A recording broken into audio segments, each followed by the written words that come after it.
दर्शकबिन नमस्कार छ है। आज पनि एउटा नयाँ भिडियोको साथमा उपस्थित भएको छु है। आज एउटा मौरी बल्ल बल्ल यहाँ पक्रन सफल भएको छु है। मौरीलाई यसो पक्रेर चाहिँ यसमा यो खाली बक्स हो नि त, यसमा राखेँ हैन, बल्ल बल्ल है। अझै पनि यो माथि माथिसम्म यो हेर्दैछ हैन। हामीले चाहिँ घार खोज्दै आएको मौरी पहिचान गर्न सक्नुपर्छ हैन। ठ्याक्कै हामीले पक्रेर चाहिँ भित्र राख्नुपर्छ। त्यसको लागि दबाई यो यहाँ छ हैन, यो रहेको छ हैन। यसमा हल्का मह लगाएर ट्याक्कै भित्र राखेको छु हैन। यो थोरै बाहिर पनि छ र हेर्नुस् त, एकदम छिटो छिटो छिटो छिटो यसले बास हेर्दैछ नि त हैन। घर निरीक्षण गर्दैछ कि हैन। घर निरीक्षण गरिराखेको अवस्था। यो कसले मलाई फोन गरेको पनि छ हैन।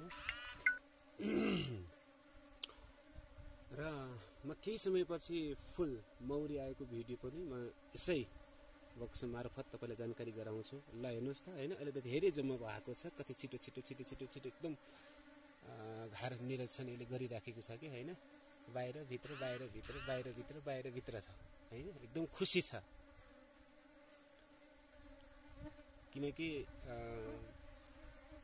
हामीले कुनै चीजलाई पनि जबरजस्ती गर्न हुँदैन हैन।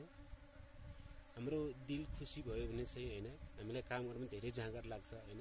हामीले अब खुसी राजी खुसीको साथ खोजेको घर हैन अथवा जग्गा भनौँ न, जे पनि बनायो भने चाहिँ त्यो सक्सेस हुन्छ हैन। मन नलाइ हैन, त्यो जबरजस्ती चाहिँ कसैले त्यो हुन्छ नि राखेको छ भनेपछि हामीलाई खासै चित्त बुझ्दैन हैन है। त्यसैले मैले यो हिजोदेखि आएको हो मौरी हैन, तर हिजो चाहिँ 5:30 भइसकेको थियो नि त हैन। त्यो भएर चाहिँ मौरी आउन सकेन हैन। हिजो पनि थोरै आएको थियो र मोबाइलको खराबीले गर्दा भिडियो बनाउन सकिनँ। आज चाहिँ सक्सेस भएको छु। ल एकदम एकदम एकदम फास्टरमा चाहिँ यसले निरीक्षण गरिराखेको छ हैन। ल एकदमै रमाइलो छ हैन। मौरीलाई यो पखेटा भनभनाउँछ, यो भनेको खुसी भएको हो कि हामीले चाहेको रोजेको हैन डब्बा चाहिँ हामीले बक्स अथवा घर भेटिराखेको छ हैन। यस्तो चार कुने ट्याक्कै परेको छ नि त हैन।